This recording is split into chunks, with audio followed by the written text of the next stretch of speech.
पराली जलाने की घटनाओं में यमुनानगर में दिखी व्यापक 35% की कटौती। कृषि विभाग के प्रयासों से जागरूक किसान पराली मैनेजमेंट से प्राप्त कर रहे हैं अतिरिक्त आय। यमुनानगर गत वर्षों की तुलना इस वर्ष पराली जलाने की घटनाओं पर अंकुश लगाने में कृषि विभाग काफी हद तक अपने प्रयासों में सार्थक साबित हुआ है। उसका श्रेय जिले के कृषि विभाग के अथक प्रयासों को जाता है। उन्होंने किसानों को पराली प्रबंधन के पहलुओं से जागरूक किया। इस प्रयास में कृषि वर्ग न केवल आर्थिक लाभ का भागीदार बना बल्कि पर्यावरण को ग्रसित होने से बचाया और साथ ही लोगों की सेहत को हानि पहुंचाने से बचाया। जिला कृषि विभाग के डिप्टी डायरेक्टर आत्माराम गोदरा ने अपने कार्यालय में आयोजित एक प्रेस वार्ता के दौरान पत्रकारों को संबोधित करते हुए बताया कि गत वर्ष जिले में हारसेक द्वारा एक्टिव फायर लोकेशन चिन्हित हुए, जिसके बाद सरकार ने ग्रामीण विकास में प्रयासरत संस्था डिलोइट इंडिया ने अपने जागरूकता प्रयास में तेजी दिखाते हुए लोगों को पराली जलाने के दुष्प्रभावों से अवगत करवाया और ऐसे मामलों में कटौती लाने का प्रयास किया। अब तक गत वर्ष की तुलना अभी तक AFL में 35% की कटौती दर्ज हुई है। प्राप्त आंकड़ों के अनुसार अब तक मात्र 96 मामले ही सामने आए, जो कि इस बात का सूचक है कि किसान वर्ग अब पराली प्रबंधन से भली भांति अवगत होता नजर आ रहा है। उन्होंने बताया कि पराली जलाने से न केवल भूमि की उर्वरकता खत्म होती है बल्कि उत्पन्न प्रदूषण क्षेत्र के लाखों लोगों की सेहत को प्रत्यक्ष रूप से हानि पहुंचता है। ये प्रदूषण मात्र इस स्थान तक ही नहीं सीमित रहता बल्कि पड़ोसी राज्यों जैसे दिल्ली और यूपी को भी नुकसान पहुंचाता है। सितंबर से नवंबर तक खरीफ की फसल कटाई के दौरान अपनी अगली फसल को उगाने के लिए किसान कई लॉजिस्टिक समस्याओं का सामना करते हैं। इसलिए किसान अक्सर खेत के अवशेषों को जलाने में सरल तरीका ढूंढते हैं, जिससे कि हरियाणा, पंजाब और उत्तर प्रदेश में एक्टिव फायर लोकेशन के रूप में उभरते हैं। कृषि विभाग ने डिलोइट इंडिया के सहयोग से अपने कार्यक्षेत्र का विस्तार करते हुए यमुनानगर में अपनी मुहिम को और तेज अंजाम दिया। कृषि विभाग की टीम और संस्था के कोऑर्डिनेटर साहिल जिंदल, सागर कंबोज और हरमनजोत सिंह ने सहयोग के स्थानीय किसानों से भरपूर सहयोग प्राप्त हुआ, जिसके परिणाम स्वरूप पराली जलाने की घटनाओं के बहुत कम मामले दर्ज हुए। इस अभियान के तहत रेडियो के माध्यम से किसानों को जागरूक करने का प्रयास किया गया और साथ ही घर घर जाकर जन जागरण अभियान चलाया। किसानों को कृषि यंत्र साथी ऐप के माध्यम से बेलर्स और सुपर सीडर्स समय पर उपलब्ध करवा उन्हें सशक्त बनाने का भी प्रयास किया गया। लघु किसानों को प्राथमिकी रूप से सर्विस देकर उन्हें ऐप के माध्यम से मशीनें उपलब्ध करवाई। प्रोजेक्ट के दौरान विभाग ने जिला यमुनानगर के विभिन्न गांवों में 100 से अधिक ग्राम स्तरीय कैंप, 4 खंड स्तरीय कैंप व रादौर में 1 जिला स्तरीय कैंप का आयोजन किया और इसके अतिरिक्त साथ लगभग 50 स्कूलों के विद्यार्थियों के माध्यम से गांव में प्रभात फेरियां निकालकर कृषि वर्ग को जागरूक किया।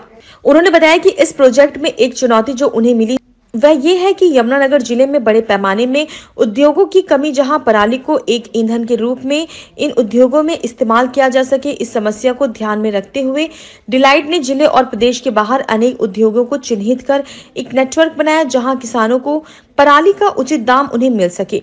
पराली से उत्पन्न ऊर्जा ईंट, न्यूज प्रिंट, यहाँ तक कि CNG बनाने के उपयोग में लाई जा रही है। इस प्रकार से न केवल किसान आर्थिक रूप से मजबूती पा रहे हैं बल्कि ऊर्जा का एक और स्रोत भी कारगर साबित हो रहा है। कृषि विभाग के उप कृषि निदेशक ने अपने फील्ड स्टाफ, किसानों और डिलोइट की स्पोर्ट्स टीम द्वारा किए गए प्रयासों की सराहना की। पूरे भारत में चलाई जा रही है और खास करके उत्तरी भारत में जहाँ धान का एरिया ज़्यादा है, धान की बिजाई ज़्यादा होती है, वहाँ किसान काफ़ी पराली जलाने का काम करते हैं। तो उसको रोकने के लिए एक क्रॉप रेजिड्यू मैनेजमेंट, फसल अवशेष प्रबंधन स्कीम चलाई है और इस स्कीम के तहत किसानों को प्रोत्साहित किया जाता है कि आप पराली ना जला के इसका प्रबंधन करें, इसको बेल बना के बाहर बेचें या इसको किसी भी कृषि यंत्र से इसको काट के ज़मीन में मिलाएं, ताकि आपकी ज़मीन की उपजाऊ शक्ति भी बढ़ेगी और वातावरण भी आपका ठीक रहेगा, प्रदूषण भी नहीं होगा। तो इस काम के लिए जिला यमुनानगर में हमने सितंबर माह से एक अभियान चलाया हुआ था कि सभी किसानों को गांव-गांव में जाके जागरूक किया जाए और हमने जागरूक भी किया। और हमारे साथ साथ एक डिलोइट जो कंसल्टेंसी कंपनी है, इसने हमारा इस काम में बहुत योगदान दिया, इन्होंने बहुत सहायता की। इनका स्टाफ भी डिस्ट्रिक्ट लेवल पे हमारे साथ रहा। हम हमारे साथ गांव में भी गए, जागरूकता जो हमें चलाई, एक वैन भी चलाई हमने डिस्ट्रिक्ट की, पूरे डिस्ट्रिक्ट में 4 वैन हमारी चली जिसमें लोगों को जागरूक किया गया। गांव में जाके आवाज़ लगा लगा के लोगों को बताया गया कि आप पराली ना जलाएं। पंपलेट भी बांटे गए और किसानों के लिए कैंप भी लगाए गए। उस कैंप लगाने में भी डेलोइट कंपनी ने हमारे काफ़ी सहयोग किया है। उन्होंने किसानों के लिए किट भी बनाई जिसमें बाकायदा लिखा हुआ था। टी शर्ट भी बांटी जिसपे भी एक लोगो लिखा हुआ, पराली ना जलाएं, वातावरण शुद्ध रखें। तो डेलोइट कंपनी ने 4 वैन भी हमें उपलब्ध करवाई जिले में।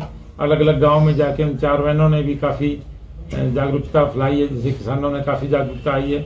और जहां तक डेटा की बात करें, पिछले साल हमारे यमुनानगर जिले में 155 जगह एफएल पाई गई थी और उसको इस बार हमने जो भी जागरूकता अभियान चलाया, जो भी किसानों को इम्प्लीमेंट भी दिए हमने काफ़ी, ताकि किसान पराली को न जलाएं और उसको काट के मिट्टी में मिलाएं, ताकि उसकी उपजाऊ शक्ति भी बढ़ेगी और जमीन का जो उपजाऊ शक्ति का जो लेवल है, ऑर्गेनिक मैटर, कार्बनिक पदार्थ, उसकी भी मात्रा बढ़ती है, जिससे आगे आने वाली फसल है उसका प्रति एकड़ उत्पादन निश्चित तौर पे बढ़ता है।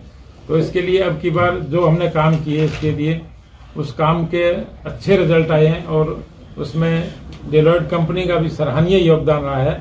और अब की बार हमारा 106 जगह एफएल जो अरसेक से हमारे को भेजी गई, उसमें हमने वेरीफाई किया। गाँव में जाके विलेज लेवल पे टीम जो बनी हुई है, हमारे माननीय उपायुक्त महोदय ने पूरे डिस्ट्रिक्ट में village level, block level, sub division level पे टीमें बना दी गई। उसमें विलेज लेवल की जो वीएलसी हमारी है, पटवारी, ग्राम सचिव और हमारा एडीओ था।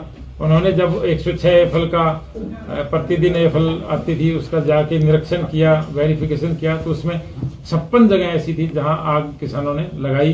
और इस पैनल है एक जो प्लाईवुड की बहुत बड़ी फैक्ट्री है, उन्होंने अब की बार हमारे यहाँ जो भी बेल बनी है और उनको खरीदा है काफ़ी, लगभग उन्होंने हमारे 20-25 हजार एकड़ की बेल खरीदी है इस बार। और इसके साथ साथ डेलोइट कंपनी ने और हमने डिपार्टमेंट ने मिलके अगले सीजन के लिए भी हमने एक प्लानिंग बनाई है। इस प्लानिंग के तहत यहाँ कुछ और कंपनियां हैं, 10-20 कंपनियां, उनको भी तैयार किया गया है ताकि वो अगले साल हमारी जो बेल किसान भाई बनाए वो खरीद ले टाइमली, ताकि किसान बेल बना के अगर बेचता है तो उसके 2-3 हजार रुपये एकड़ के आराम से उसको मिल जाते हैं। तो उसका खर्चा जो आता है बेल बनाने का वो सारा वो निकल जाता है। तो उस चीज़ के लिए हमने अगले सीजन के लिए 15-20 कंपनियां ऐसी है जो हमारे टच में है, उनसे बात भी की गई है। उसमें डेलोइट कंपनी का भी बहुत अच्छा योगदान रहा है। इन्होंने भी कंपनियों से बात की है, बात करके हमारे से टाई अप करवाया है ताकि किसान बेल बनाए, उनकी टाइमली वो बिक्स के।